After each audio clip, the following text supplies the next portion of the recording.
Okay, theme song in 3, 2, 1.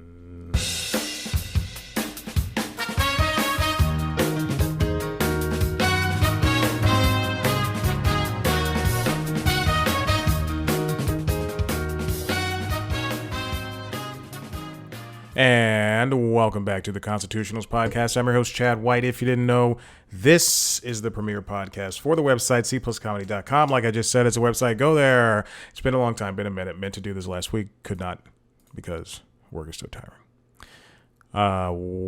What's been going on? What's been happening with me? Everybody's doing well. Nova's doing well. She's looking at me all the way on the other side of the apartment.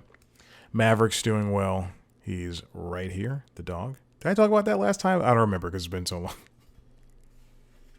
What else has been going on? I have not been playing a lot of video games, unfortunately. Sometimes, some nights, it's true like 30 minutes before I have to go to bed. Turn on the Xbox, PlayStation, or the Switch. Or the Steam Deck now, too. And then I look through the list of games and I go, there's no time to play anything. Everything takes so long. Actually, you know what? Hold on. I have a IGN. Oh, God, there's something wrong with this. IGN, the gaming website, has a function now called IGN Playlist. And it's a very good function. I like it a lot. And it is what it is it's an app that you can download to your phone or your iPad, or you just go to the website ign.com/playlist. And okay, guess he does not like hearing about video games. And you can make a playlist, not just a playlist, but you can catalog all the games you own or the games you plan on playing, and on what systems, what consoles, and then you can have preset lists like a backlog, which is all the games you've yet to play or start or finish or whatever, playing, paused, beat, and quit. I've forgotten all the games I've beaten. There's 100 in there. So in total, I put 804 games. I don't own 804 games. This is all games between games I own, obviously, games that are on PlayStation Plus or Xbox Live Gold that I've gotten for free, and then the games I want to play as well is they're also on a PlayStation Plus, the subscription part, as well as Game Pass. I have to make sure you're not eating something. And then, disparate games across, emulation or just whatever. iPad games, Android games, all that stuff, all the different types of games. And then you can also make wish lists of games you want to buy. That list is great. At one point, that list on wish list was like 10 games, and then it became 48. I don't know how that happened. Anyway. So as I look at my games sometimes, and it's a great way to catalog what I want to play or what I'm interested in playing at the moment. I try to be active with this list, as well as I also have a list for, I'm going to grab my phone. I also have a list on Notion. I could just as easily oh no, I can't because OBS isn't working. I'm using Zoom to record this. So I can't share screen or anything. I could. But then I have to share the entire screen. Can I just share a part of the screen? Let's see. Share screen. Oh, I can just share a part of it. Okay. All right. Well, you know what? We'll do this. Let me open up my clock again. If you're watching the video, you're going to see most things I'm watching. Hold on. Let me see if I can close that and then reshare it again. So share screen, Notion, watching. Boom. Okay. And share. All right. I guess I'm sharing it now. Cool. So you can see everything. If you're watching the video, you can see everything that I'm sharing. And I have this Notion player. So you don't know what Notion is. Notion is an app. It's a note-taking app. It's free, and it's very, very powerful. I love it. Please don't charge for it in the future. I just love it too much for it to be expensive. So you can see all the shows, all the TV shows I've cataloged, things that are in my current playlists, my watches, my rewatches, things that it's 271 shows, and then there's also a movie section, which has 229. I'm really taking these things down because at one point it was unmanageable. There's an expiring section which I mean I just don't even get a chance to use most of the time because things jump on and off every streaming platform. And then here's everything currently that I'm watching. Some of these shows I have paused because I just don't want to keep up. Like Behind Her Eyes, that's been on the current list for maybe 6 months because I was just tired at one point. I just couldn't keep up. MasterChef, I'm like 3 seasons behind. I'm watching the current season, but I also did not finish the last 2 seasons. Miracle Work is about to end. I just finished Killing It right after I got home from work. So anyway, and then today I trimmed down that list. It used to be like 35. I took some shows off that I knew I wasn't going to start or finish in the interim. And yeah, so that's just a different way of how I catalog things. So I catalog TV shows and I catalog TV shows and movies, and I catalog video games. The TV shows and movies are easier to get through. Let me tell you that much. I can pop on Transformers: Rise of the Beasts and be done in 2 hours, which I did. It was great. I enjoyed my time. I liked the Transformers movies, and you know what? Really, I don't necessarily like everything. When I think we have to understand, especially when it comes to criticism, that a good critic is going to be able to say, this is, just boil it down to, this is what I like, this is what I don't like, this is what was okay, this is why it worked as a whole, this is why it didn't work as a whole. Instead of this bad, this good. And I think we need to understand, like, there's nuances, there's middle ground in this criticism for the people who get paid to do it and people who don't get paid to do it. Because saying something good is good or bad doesn't necessarily, you don't get everything that comes from that. So, that being said, a couple of years ago, I was driving to a wedding, and there was an episode of You Made It Weird, Pete Holmes' podcast, that he released with Andy Samberg. And I remember driving through the highways, the long stretches of highways, not backwoods Tennessee, but I was on the way to Memphis, I believe. And I just, like, listening, there are two podcast episodes that I distinctly remember of You Made It Weird with Pete Holmes, that I distinctly remember because of that drive. And then also the conversations. One was Allison Williams, and then separately I took Andy Samberg. And the Andy Samberg episode, Andy said that he liked the Transformers movies, and I truly don't remember. I have the crux of what he said. The crux is that he didn't care what anybody else says, and that it's the explosions and they're just fun movies to enjoy. And I think we should take that away. Like, sometimes movies can just be fun. I harp on how much I dislike one of the Marvel movies. I was gonna say anime movies. I harp on, speaking of anime movies, I just rewatched the Digimon movie, and because it's coming to Crunchyroll, I think, and it's or anyway, they're being re-edited, and it's gonna get a completely new dub, and it's gonna be.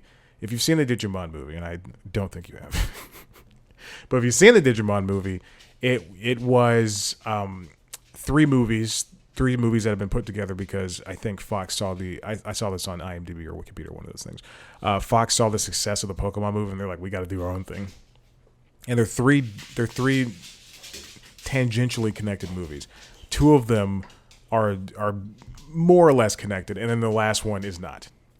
But anyway, I think I watched it when I was a child, and I thought it was, quote unquote good, and I had a nice time. Anyway, I rewatched it again, and man, it's just the older I get, the more, and obviously because I'm in this world now, I just see giant plot holes, and it's so interesting how they would put out, by interesting I mean bad interesting, how they would put out an entire movie, and it's like the last third is not, it's just horrible the way they edited it down to make it fit in with the story.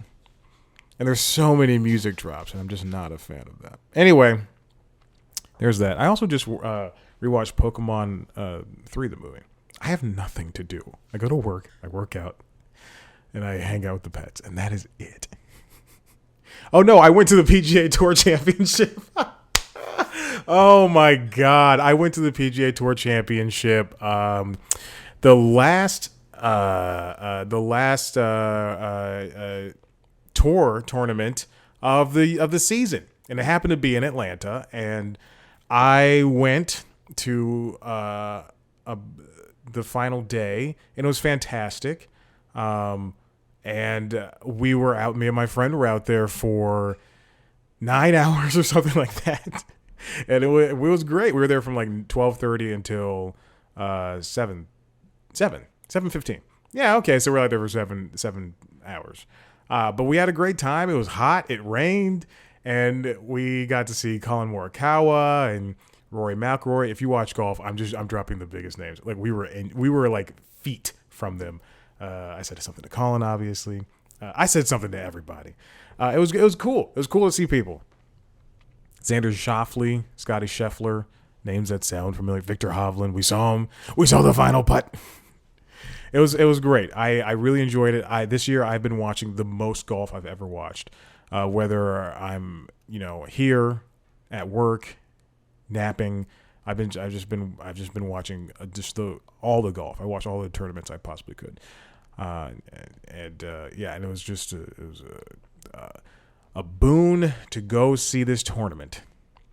And I also saw a band called Yacht Rock Review, and they're a yacht rock cover band based in Atlanta, but they also tour, and they did 2 nights here, and got a good spot. I got a good parking spot at a venue that is not conducive to parking. And I was able to get there right when they started, and I got a public sandwich and a liquid death water, and I ate that. I chugged it down. I was still eating the sandwich when I was running to the venue, and also it was 100 degrees, so I was sweating my body off. And also I went to Beyonce. I don't know why I didn't do anything. Yeah, I also went to Beyonce. Saw her when she was at Mercedes-Benz Stadium. It was fantastic, great show. Unfortunately, I was on the side, and she had elements on screen, and there was a drunk white lady dancing crazy next to me, and for the first part of the show, a bigger person was next to me, so I was stuck.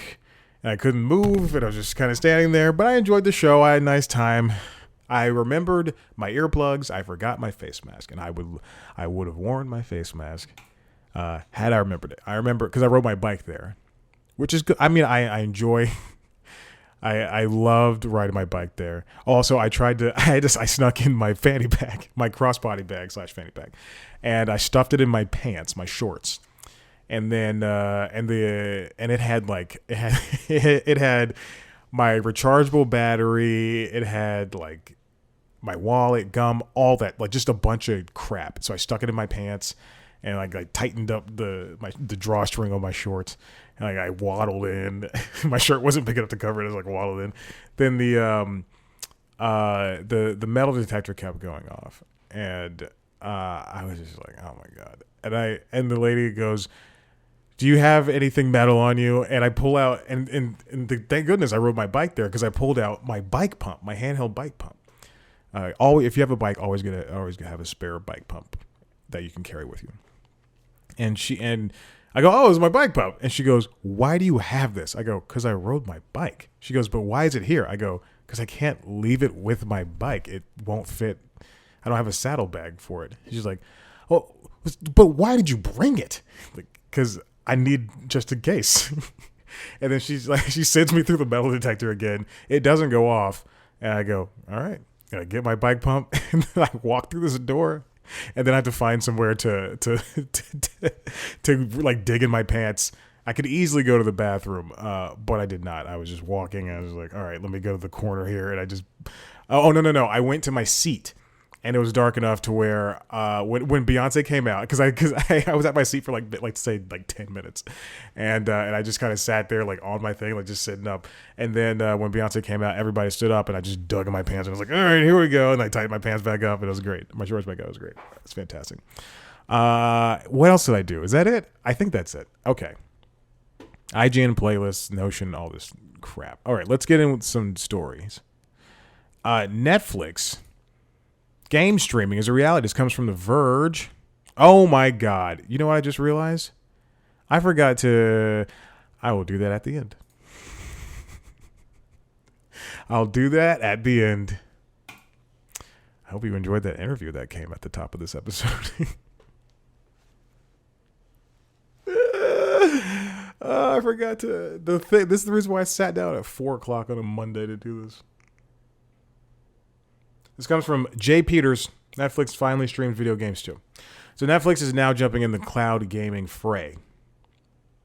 They are kicking off their first public tests of its cloud streamed games beginning Monday, which was, I think, last week. Some Netflix subscribers in Canada and the UK will be able to check out Netflix games streamed to select TVs, connected devices, and on the web from Netflix.com. You're going to be able to stream games that they own and that they put out. They own Oxenfree, the company that did Oxenfree, and they just renamed it Netflix Games.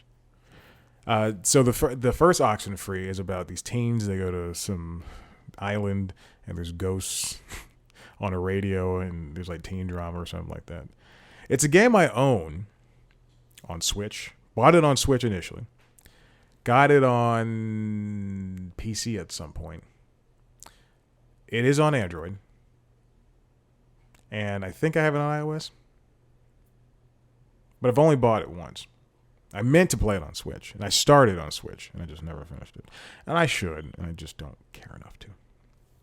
But you can play on things like the Amazon Fire TV, Chromecast or Google TV, LG TVs, and Nvidia Shield. Speaking of LG TVs, the little divergence here. The latest LG TVs, like the LG G3 and the LG C3, which are 2 years newer, which just came out this past fall, and I guess the new ones will be coming out next year. Or they came out this past couple of months, and the new ones will be coming next year, as things do.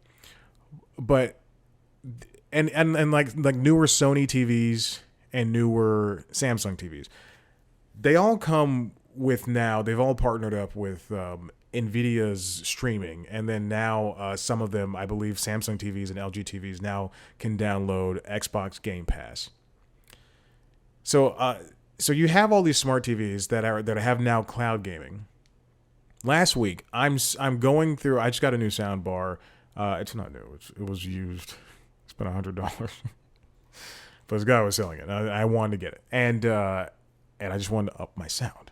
I have an Insignia soundbar that I had with my original TV, and then you remember a couple years ago, my TV burned out, and I had a bad day, and it was an episode of the podcast. I don't know which episode. Go listen to it.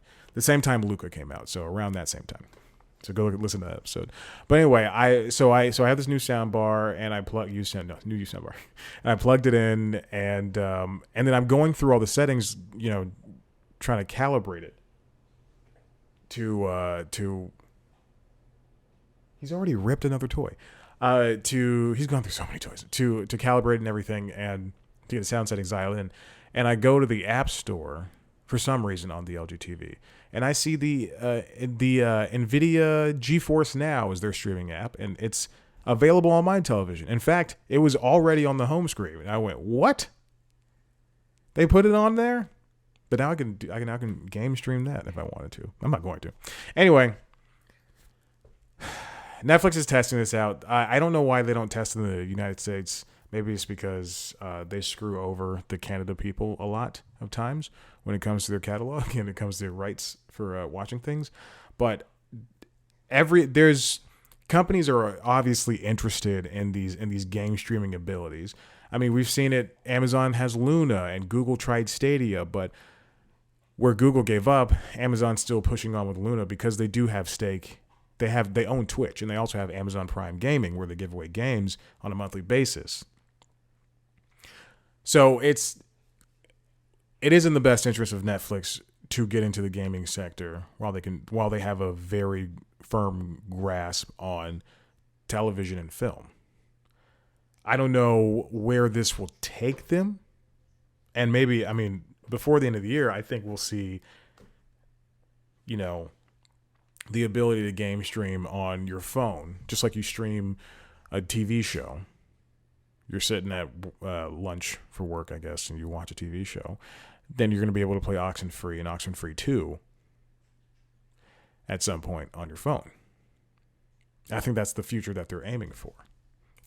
It feels like they're trying to be a super app for entertainment. Now, super apps, I've talked about this before. It's what Elon wants to do with X, and they're very popular in China, where it's the place where you do social stuff, you watch stuff, you work, you do everything on this one app. They're very popular in China, but they don't work in America for one reason or another, because so many apps have tried it, and that's why you see Facebook break off into messaging and Facebook video, Facebook Watch, and then Facebook proper. Or you see Amazon with Amazon Store, Amazon Prime. But I'm guessing Netflix sees that there is a correlation to keeping you on their app, as you're only there for one thing. Yeah, they have the short section where it's like a kind of TikTok swipe thing, but they also want to just make sure that you're entertained the entire time. Hey, speaking of Amazon, this comes from Reuters. No byline. Just says Reuters. Amazon in talks with Disney about ESPN streaming partnership, the information reports. Now, this is still preliminary hearings, and I don't know if this is completely true, but this is the source, because I was pointed here from Cord Cutter News, I believe. Amazon.com is in early talks with Walt Disney Company about working on the streaming version. And Reuters is, you can listen to them. They're not TMZ or something. Streaming version of ESPN it is developing, while possibly also taking a minority stake in the sports network. The information reported on Thursday, citing people familiar with the matter. Now, Bob Iger, if you remember, is interested in spinning off ESPN because they have to make money. Disney is losing money, especially when it comes to streaming, and ESPN is, in fact, not doing the hottest. Although I do think it is the leader in sports streaming, or sports news in general, even though they just let go of a lot of people. What Iger wants to do, and what the Disney company, not family, because I don't think Abigail Disney gives a second flying hoot about the Disney empire right now. But what Iger and the Disney crew want to do is they want to stream ESPN, the cable channels. Stop. Hey, come here. They want to stream ESPN, the cable channels, just like they do ESPN Plus. But ESPN Plus is $7. So how much do you charge? No. How much do you charge for a streaming cable channel? Well, Max is charging $20. Disney Plus has cable channels, has cable shows on their streaming platform, but you're not streaming cable channel. It looks like ESPN is considering between $20 and $35 per month for a new streaming service. Pushing these numbers up is just going to be bad. I think $20 is the breaking point. And the same thing, even goes because I still like Netflix can charge $20 because it's the leader. Max feels like it is worth that much to them, and that's how they can charge that much. But but once something goes above $20, people are going to look at it and go, "I'm not interested in doing this," especially if they can't catch a deal. Because if you can pay for a year of Peacock or Max or Discovery Plus or whatever up front, you can pay $150, $165, and you're saving a couple of bucks every month. Then they see that as the better proposition as opposed to monthly.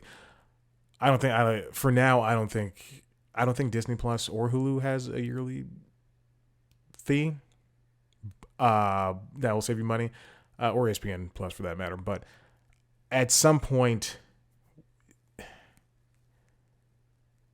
people will drop off. The same things will happen for Hulu with live TV. I think they went up to like $80 or something like that, and I think we'll see a drop off for that. Right now, I split YouTube TV with a friend, and that's still $32.50 per month for the both of us. So it's like, I think it's like $73 a month. So yeah, I think it's like $32.50 per month, or $33.50, or $34.50, or $36.50. It might be $36.50. I just charged her yesterday. I don't remember.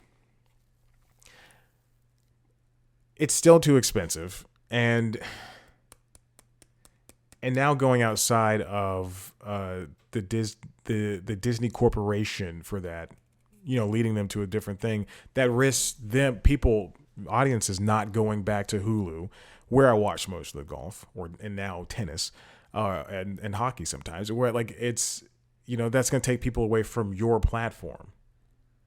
Because it looks like ESPN and ESPN Plus might be two different products, but I think they'll put them together if they're going to charge between $20 and $35. I mean, they better. Maverick, come here. So there's that. There's that for now. Okay, let's move on. This next one comes from, he barks at literally everything. And I've said this 100 times to people that live here. There are we live in a very gentrified area of Atlanta, and a lot of people here are in this particular complex. I can guarantee that they grew up, in a slightly diverse area. They can tolerate seeing people of color, but when it comes to a mix of like a pit bull and a black guy, they're just. I'm not kidding. People have jumped from us, which is sad, but also very funny to me.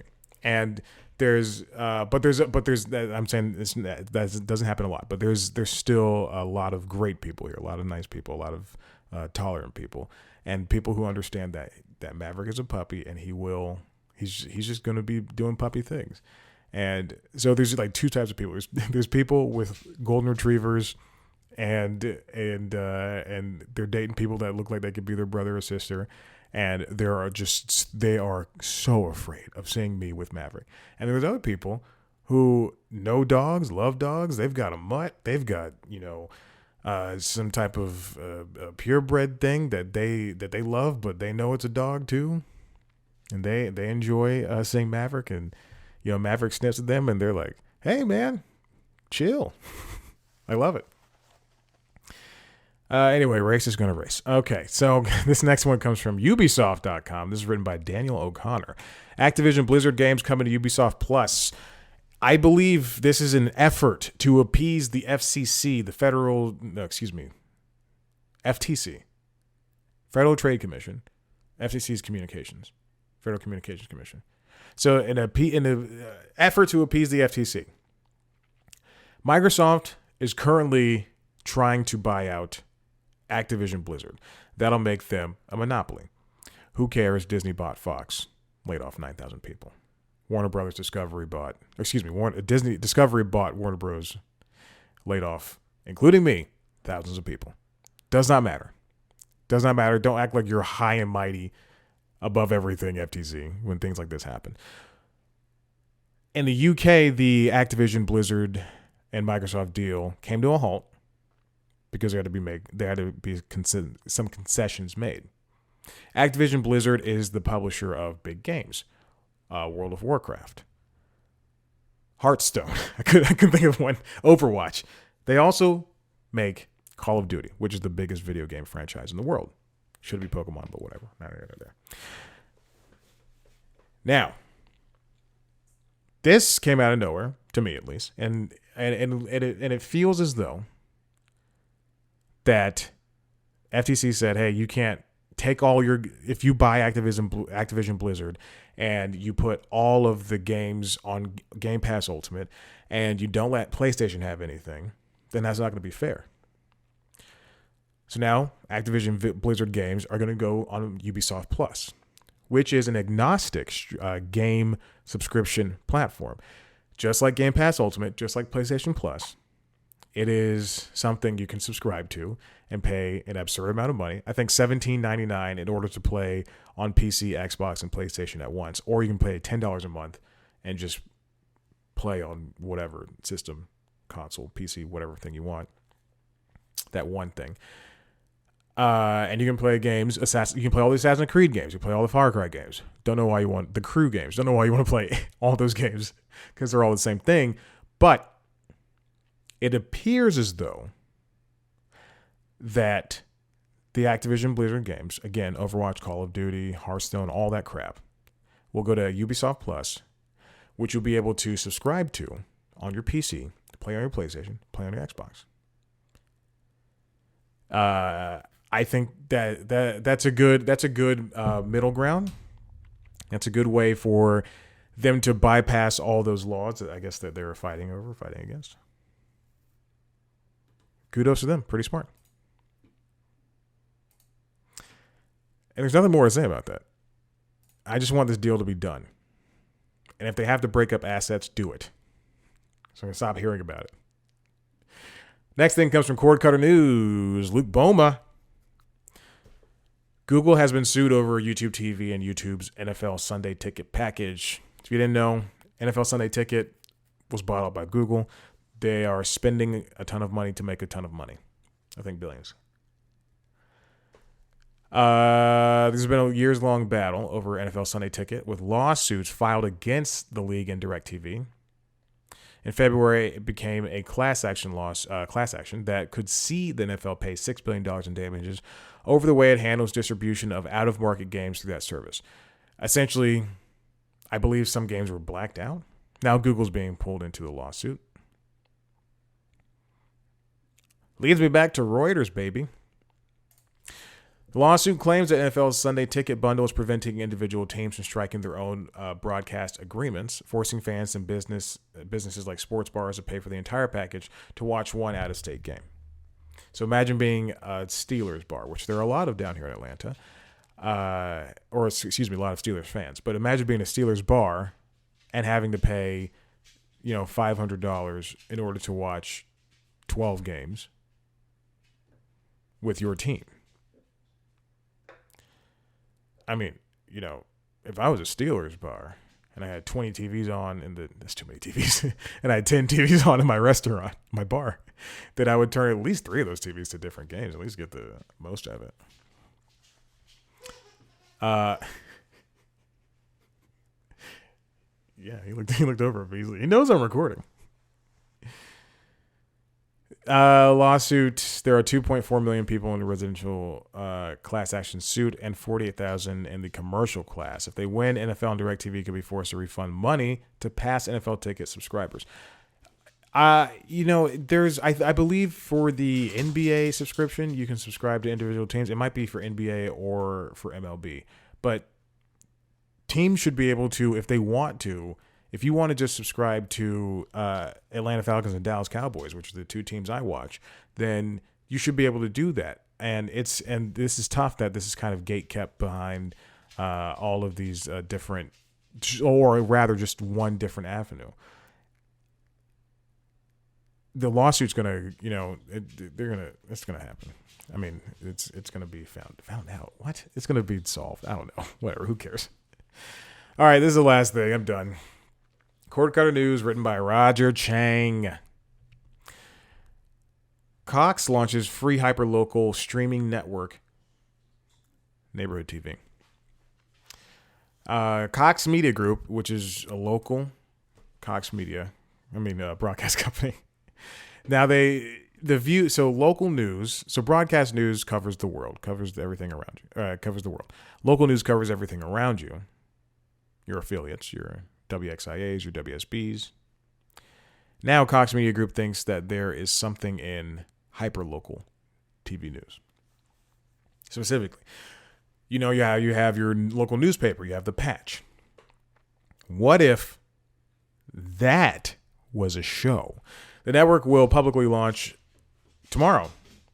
There's a trial. It's been in trial right now in Atlanta and Charlotte, according to Axios, which first reported the channel. The site is live and offers streams through the metro that target the metro Atlanta, north of Charlotte, and the southeast. I'm on the website right now, and yeah, it just looks like news. Don't know how much that they will be airing, but you can turn on the Metro Atlanta stream, for instance. And it looks like they're just covering Atlanta City Council.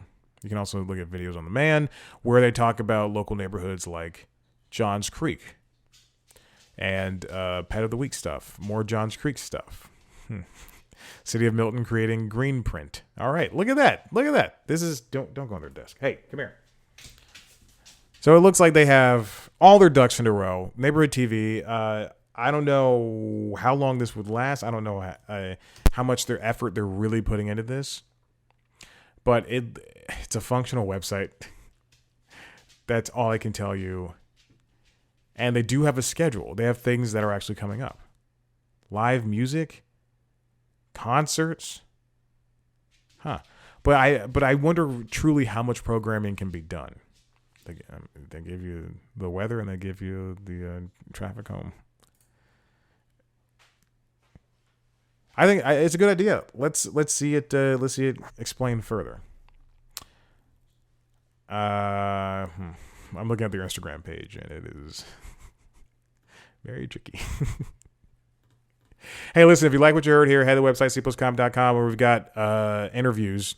I started off this episode. I'll just do it like this. This is the easiest way to do it. I started off this episode with Craig Ferguson. Nope. Oh my god. This is why I have to do things ahead of time. It's Craig Robinson and Claudia O'Doherty. Craig Robinson, Claudia O'Doherty. Season 2 of Killing It. Out on Peacock. Where do you eat it? Open your mouth. Jesus. Eating friggin' cotton. Anyway. I don't know what the hell. He just ate a squeaker from a toy. Anyway, Killing It. Season 2, Peacock. We recorded these before the strike. They were about 2 weeks before the SAG strike. So there you go. I can't say check out the show or anything. I did say I just finished it. And that's it. I won't say anything else because I'm not going to be at the ire of Fran Drescher. And what else? Killing It. Interview. Or I did it. Oh, I shouldn't even say the show. Who cares? There's a show. I did an interview. Craig Robinson, Claudia O'Doherty. Google it. You'll see. Interviews up. Videos up. Go look at it. Go check it out. And yeah, if you like what you saw here. And who else? What else is going on? TikTok, Twitter. TikTok, X. Instagram, Facebook, at C Plus Comedy, me at Chat Black White. Thank you for listening. I appreciate you. This is the it. Bye.